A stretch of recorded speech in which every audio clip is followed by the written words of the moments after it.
you a story about toothpaste. How does toothpaste get into the tube? The story is written by Veena Prasad and illustrated by Rajiv Aiyar. The year was 1870. New London, Connecticut, United States. 7 a.m. Kids were tumbling out of bed, their mothers hurrying them to clean their teeth, handing them toothsticks and jars of toothpaste. What did I just say? Toothsticks? That's right. They used toothsticks to clean their teeth back in 1870. A toothstick was simply a twig with a frayed end. Some lucky kids had twigs with bowhair tied to one end for that extra shine. And what was the other thing I said? Jars of toothpaste? That's right. Toothpaste tubes were not invented then. They only had jars. And every bleary-eyed kid started her day by dipping a toothstick into a porcelain jar filled with toothpaste. Actually, into the same porcelain jar that every other member of the family dipped their toothsticks into, including that visiting grand aunt with yellow and black teeth, whose toothstick matched her teeth. One morning, a disgusted cry went up in a dentist's house. Yow! It was Dr. Sheffield's son, Lucius, who refused to dip into the jar anymore and decided to use tooth powder henceforth. But a thought remained in his mind. There must be a better way to use toothpaste. A few years later, Lucius went to Paris to study the art of dentistry. There he saw artists squeezing paint from metal tubes onto their paint brushes. Why couldn't the same type of method be used to hold toothpaste? He rushed back home and shared this idea with their father, who thought it was just totally awesome. There was just that little matter of figuring out how to get toothpaste from a jar into a tube. Through that little opening, how do you think Lucius could fill toothpaste into an empty tube?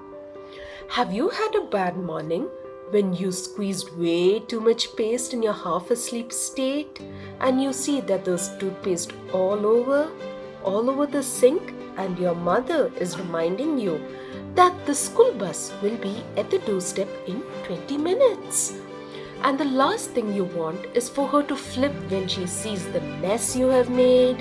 How would you go about putting the toothpaste back into the tube? Now, what do you think Lucius and his father used to fill a tube with toothpaste? A earbud, or a really tiny spoon, or a toothpick?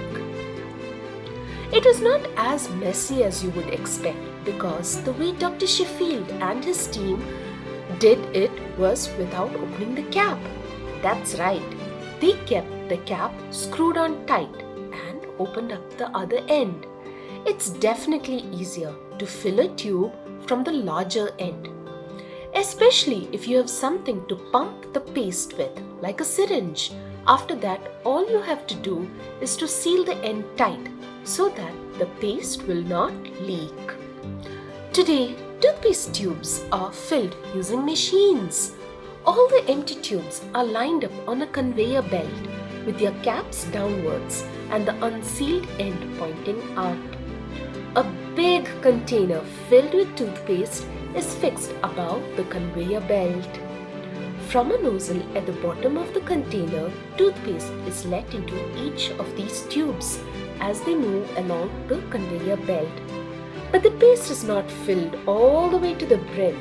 About half an inch is left so that it can be sealed.